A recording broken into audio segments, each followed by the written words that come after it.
घड़ी में रात के 9 बज रहे हैं। आज की रात रोज की तुलना काफी अलग सी दिख रही थी। बैचलरेट पार्टी में कई पैग पीने के बाद टीना का फियांसे उसे पार्टी से अपने घर पर ले गया। घर पर आकर वो तुरंत ही सो गई। थोड़ी देर के बाद जब टीना थोड़ी होश में आई तो उसका सर भारी हो रहा था। बहुत मुश्किल से वो अपनी आंखें खोल पा रही थी। कमरे में लाइट बहुत कम थी। इस वजह से जब उसकी आंखें खुली तो उसे कमरे में किसी के ना होने का आभास हुआ। जब उठकर देखा तो पता चला वहां पर कोई आदमी किसी औरत को बेहद संजीदगी से चूमे जा रहा था। थोड़ा और लाइट में आने के बाद टीना ने इस दृश्य को और सफाई से देखने की कोशिश की तो उसे दिखा कि ये दोनों आदमी और औरत एक दूसरे की बाहों में लिपटकर एक दूसरे को चूमे जा रहे थे। ये देखकर टीना का खून खौलने लग गया। यूसुफा, यहाँ से जाओ तुम। टीना अभी सो रही है, वो कभी भी उठ सकती है। उस आदमी ने अपने कमरे से औरत को दूर करते हुए कहा। क्या तुम इस चीज से डरे हुए हो कि कहीं तुम्हारी फियांसे जाग ना जाए? कल तुम्हारी शादी होने वाली है और मैं सिर्फ तुमसे आज की रात मांग रही हूँ। क्या तुम मेरे लिए इतना भी नहीं कर सकते? यूसुफा ने गुस्से से भरे लहजे में कहा। बेब, तुम सच में मेरे लिए प्रॉब्लम खड़ी कर दोगी। अच्छा चलो दूसरे रूम में चलते हैं। उस आदमी ने वासना से भरी मुस्कान के साथ कहा। नहीं, मुझे यही करना है और उसके सामने करना है। यूसुफा ने धीरे धीरे उस आदमी के शर्ट के बटन को खोलना शुरू कर दिया। अब उन दोनों के होंठ एक बार फिर से एक दूसरे को चूमने लग गए। उधर उन दोनों को छिपकर देख रही टीना अपने आंसुओं को रोकने की कोशिश में लगी थी, लेकिन उसके आंसू लगातार आंखों से निकलते हुए उसके चेहरे को गीला किए जा रहे थे। आखिर किसने सोचा था कि जिस आदमी के साथ वो कल शादी करने जा रही है वो उसकी आंखों के सामने उसे धोखा देगा। सुनो, चलो बाथरूम में चलते हैं। बाथटब तो तुम्हारा फेवरेट प्लेस है ना? उस आदमी ने कहा। फाइन, ये सही है। तब तुम जाओ और पहले बाथटब भरो। यूसुफा ने उस आदमी के सीने पर धक्का मारते हुए उसे बाथरूम की तरफ जाने का इशारा किया। जैसे ही वो आदमी बाथरूम की तरफ गया तो यूसुफा ने अपने कदम टीना की तरफ बढ़ा दिए। टीना के पास आकर उसने कहा, टीना, मैं कल तुम्हें और प्रणय को किसी भी हालत में शादी नहीं करने दूंगी। मैं इस वक्त प्रेग्नेंट हूं और प्रणय सिर्फ मेरा है। टीना ने अपनी मुट्ठी मजबूती से बांध ली और वो अपनी भावनाओं को छुपाने में लग गई। वो कोशिश कर रही थी कि कहीं उसके रोने की आवाज बाहर ना आ जाए, लेकिन वो ज्यादा देर तक ऐसा नहीं कर सकी। थोड़ी ही देर में जब प्रणय और यूसुफा की वासना भरी आवाज उसके कानों में पड़ी तो वो फफक कर रो पड़ी। आज से 3 साल पहले टीना मुंबई की टॉप मॉडल में से एक थी, लेकिन सिर्फ इसी इंसान की वजह से उसने सब कुछ छोड़ दिया था। कई सालों की मेहनत के बाद कमाई गई पोजीशन भी उसने यूसुफा को सिर्फ इसी इंसान के कहने पर दी थी। आज उसका सपना एक पल में ही टूटकर बिखर गया। उसे तो यकीन ही नहीं हो रहा था कि ये सब वाकई में उसके साथ हो रहा है। अभी भी उसे ऐसा लग रहा था कि ये सिर्फ एक बुरा सपना है। कल सुबह होते ही सब कुछ ठीक हो जाएगा, सब पहले जैसा हो जाएगा। टीना लगातार खुद से ही झूठ बोलकर खुद को सांत्वना दिए जा रही थी। आधी रात के करीब यूसुफा ने खुद को बीमार होने की बात कही और वो प्रणय को होटल से बाहर लेकर चली गई। तब टीना को इस बुरे सपने के सच होने पर थोड़ा यकीन होने लग गया था। प्रणय और टीना को अगले दिन शादी करनी थी। अगले दिन का पहले से ही प्लान था। ठीक वैसे टीना अकेले ही सिविल अफेयर के ऑफिस में पहुंची। इस वक्त उसके चेहरे की खुशी देखी जा सकती थी। अभी भी उसे उम्मीद थी कि प्रणय आकर उससे शादी करेगा। मैरिज ऑफिस पहुंचकर कार से निकलते ही उसने प्रणय को फोन किया, लेकिन दूसरी तरफ से आवाज आई, यूसुफा इंजर्ड हो गई है, पहले मुझे इस इमरजेंसी सिचुएशन को हैंडल करना होगा। हम ये शादी किसी दूसरे दिन कर लेंगे। भला कोई आदमी अपनी शादी कैसे टाल सकता है?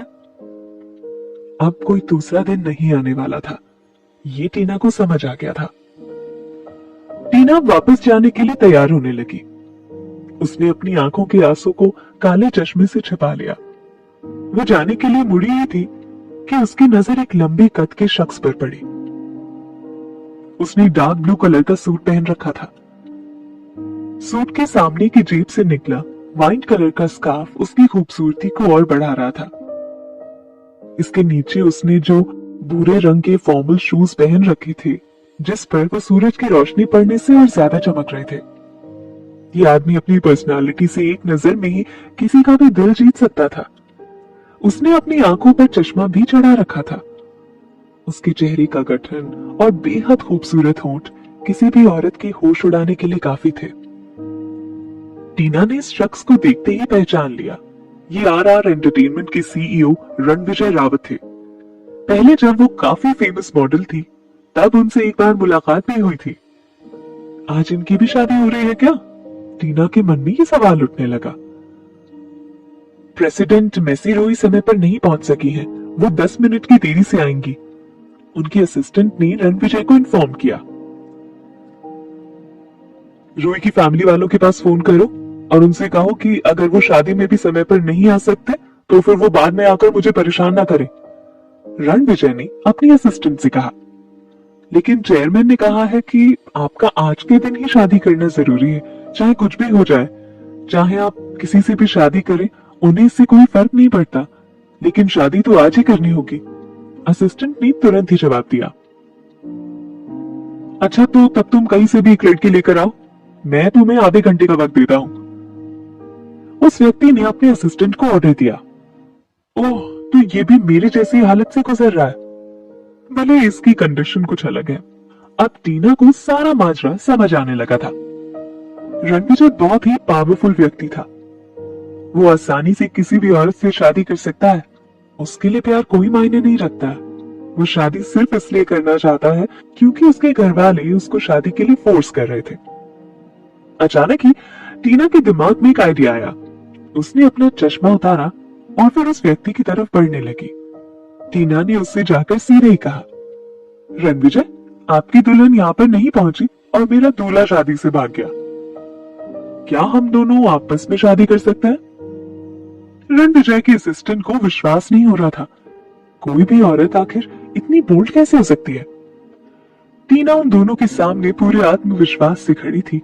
उसने रणविजय से सीधे ही शादी की बात करने के लिए काफी साहस जुटाया था। रणविजय ने अपना चश्मा उतारा और बड़े ध्यान से टीना की तरफ देखना शुरू किया।